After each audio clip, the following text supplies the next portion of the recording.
반갑습니다. 여러분의 인생기획 조력자 뷰비런덕입니다. 회사 분석이 중요한 이유는 그야말로 회사에 대한 나의 애정을 보여주는 것이 중요하기 때문이죠. 거두절미하고 본론으로 들어가서 회사 분석 4단계는 어떻게 이루어져 있는지 조금 전략적으로 나눠서 생각해 보도록 하겠습니다. 첫 번째 방법은 홈페이지에 들어가 보는 겁니다. 홈페이지에는 인재 채용과 관련된 세부적인 내용들이 들어가 있습니다. 그리고 무엇보다도 회사와 관련된 주요 연역들을 보시면 중간중간 회사의 변곡점이었던 중요한 이벤트들이 녹아져 있다. 그래서 새로운 제품이 나왔다든지 아니면 우리 회사가 비약적으로 성장할 수 있었던 결정적인 계기, 그리고 회사가 기울인 각고의 노력, 새로운 아이디어, 이런 것들이 들어가 있기 때문에 기본적으로는 회사의 연역이나 인재상과 관련된 부분 파악을 하실 수가 있습니다. 그리고 한 뎁스 더 들어가서 홈페이지를 보시면 어떤 정보가 있냐면요, IR 정보가 있습니다. IR이라는 건 인베스터 릴레이션스라는 거예요. 이 회사가 어느 정도의 가치를 가지고 있느냐는 주식 평가로 이루어지기 마련이죠. 대부분의 상장사로 여러분들께서 지원하지 않으십니까? 이만큼이나 우수한 계획과 자본력을 갖추고 있다는 것을 증명하기 위해서 이 IR 공시라는 거를 주기적으로 올리게 되어 있어요. 그 안에 보시면 여러분이 생각하는 것보다 굉장히 디테일한 자료들이 녹아져 있습니다. 당연히 회사 입장에서는 주식 투자자들한테 최대한 회사를 매력적으로 어필하기 위한 정보들을 써놓을 수밖에 없는 것이죠. 그러니까 여러분들께서 그냥 단순하게 홈페이지를 보시는 것이 아니라 IR 자료를 보시면 회사의 가장 최근 이슈, 성과를 거두고 있는지에 대한 부분도 아주 자세히 들어가 있기 때문에 전반적인 흐름을 볼 수 있다. 근데 그런 흐름이 지금 시장에서 평가받고 있는 가장 그 핫한 트렌드를 담고 있기 때문에 IR 자료는 반드시 한번 보실 필요가 있습니다. 그리고 무엇보다 제가 지난 영상에서 설명을 드렸지만, 그래서 실무자들이 지금 어떤 현장에서 어떤 고민을 가지고 일하고 있는지가 잘 녹아져 있을 겁니다. 기업 분석의 4단계 그 두 번째입니다. 두 번째는 기사 검색입니다. 가장 최근 순부터 역순으로 한번 정리를 해보는 겁니다. 언론 보도를 통해서 드러내고 싶어하는, 고객들한테 최대한 많이 노출되었으면 하는 정보들이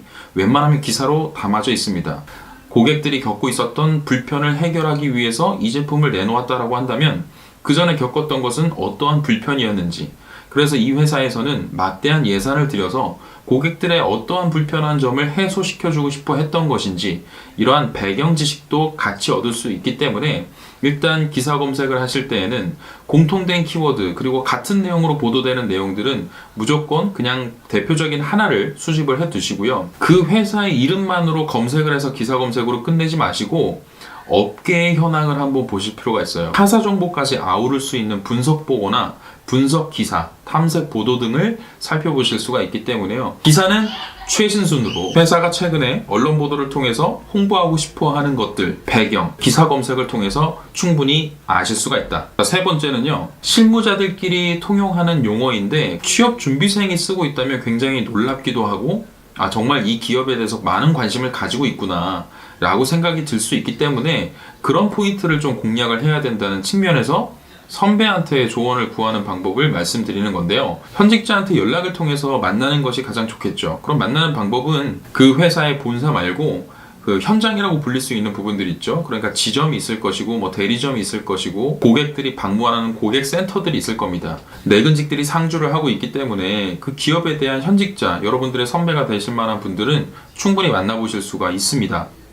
이게 안 된다면요, 이런 게 안 되는 조직이라면 당연히 유선 통화를 하셔야 돼요. 설령 유선 통화에 성공하지 못했다 하더라도 그 유선 통화를 했다는 행위 자체가 나중에 면접이나 자기소개서 쓸 때 굉장히 좋은 소재거리가 될 수 있다라고 생각합니다. 그 선배가 일하고 있는 환경을 주관적인 입장에서 이야기를 해달라고 하세요. 어떤 경쟁이 굉장히 치열하기 때문에 이 부분에 대해서 선점하기 위해 우리가 최근에 내놓은 게 요거야. 그리고 최근에 회의는 짧아야 된다고 해서 뭐 30분간 우리는 스탠딩 회의를 하기로 했다. 그러니까 안을 들여다보지 않으면 나오지 않을 정보, 현직자들의 입을 통해서 나온다. 자기 생각보다 많은 정보를 여러분들한테 주실 겁니다. 그리고 이 중에 하나의 꿀팁은, 만약 여러분들께서 그 선배를 만나셨잖아요. 그 선배의 명함을 받으시던지 아니면 최소한 성함과 지금 직함, 일하고 있는 곳에 대한 정보는 반드시 어딘가에 메모를 하셨다가 기억을 해 두십시오. 면접관 분들께서는 그러면 누구를 만났느냐, 어느 센터를 갔느냐 되물어보실 가능성이 굉장히 큽니다. 그만큼 여러분들의 노력이 여실히 드러나는 포인트이기 때문입니다.